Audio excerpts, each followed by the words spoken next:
Blessings, blessings, blessings. Welcome, my listener, to this amazing channel. My name is Sam King, and I present to you the audio version of the Bible as it is written. Kindly let us subscribe and share with our friends as we celebrate the good news of our Lord Jesus Christ. And today we will look into the book of 2 Chronicles chapter number 30, and I read, Hezekiah sent word to all Israel and Judah and also wrote letters to Ephraim and Manasseh, inviting them to come to the temple of the Lord in Jerusalem and celebrate the Passover to the Lord, the God of Israel. The king and his officials and the whole assembly in Jerusalem dedicated to celebrate the Passover in the second month.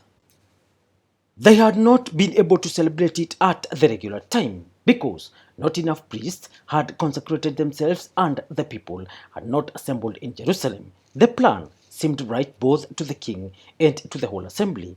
They decided to send a proclamation throughout Israel from Beersheba to Dan, calling the people to come to Jerusalem and celebrate the Passover to the Lord, the God of Israel. It had not been celebrated in large numbers according to what was written.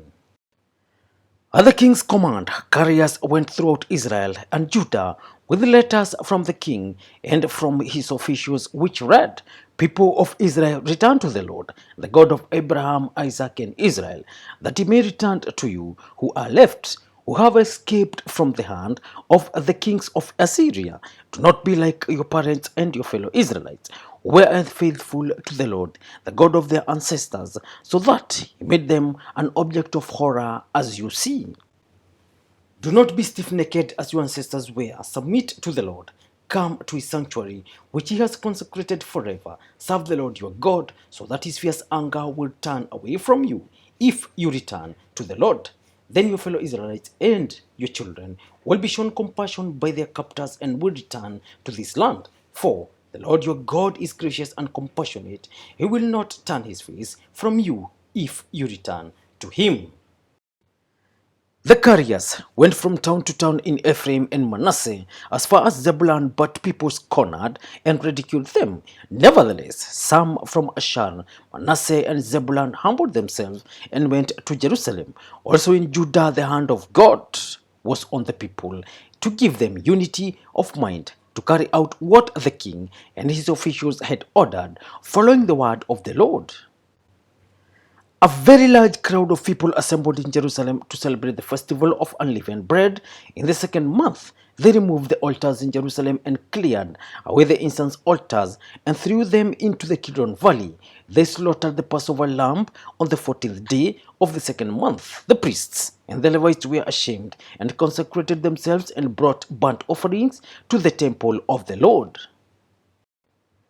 Then they took up their regular positions as prescribed in the law of Moses, the man of God. The priests splashed against the altar the blood handed to them by the Levites. Since many in the crowd had not consecrated themselves, the Levites had to kill the Passover lambs for all those who were not ceremonially clean and could not consecrate their lambs to the Lord.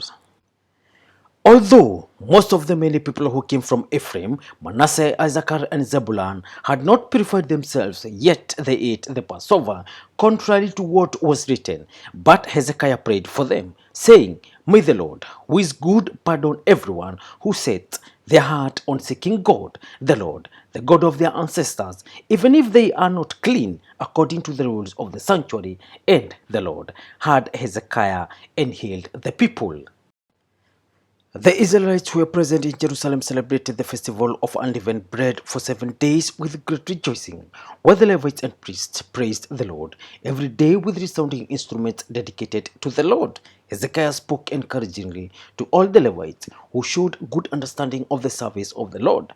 For the 7 days they ate their assigned portion and offered fellowship offerings and praised the Lord, the God of their ancestors. The whole assembly then agreed to celebrate the festival 7 more days. So, for another 7 days, they celebrated joyfully. Hezekiah, king of Judah, provided 1,000 bulls and 7,000 sheep and goats for the assembly, and the officials provided them with 1,000 bulls and 10,000 sheep and goats. A great number of priests consecrated themselves. The entire assembly of Judah rejoiced along with the priests and Levites and all who had assembled from Israel, including the foreigners who had come from Israel, and also those who resided in Judah. There was great joy in Jerusalem, for since the days of Solomon son of David, king of Israel, there had been nothing like this in Jerusalem. The priests and the Levites stood to bless the people, and God heard them, for their prayer reached heaven, his holy dwelling place. Thank you, listener. That marks the end of today's presentation. Kindly let us remember to subscribe. And as I sign out in style. Peace.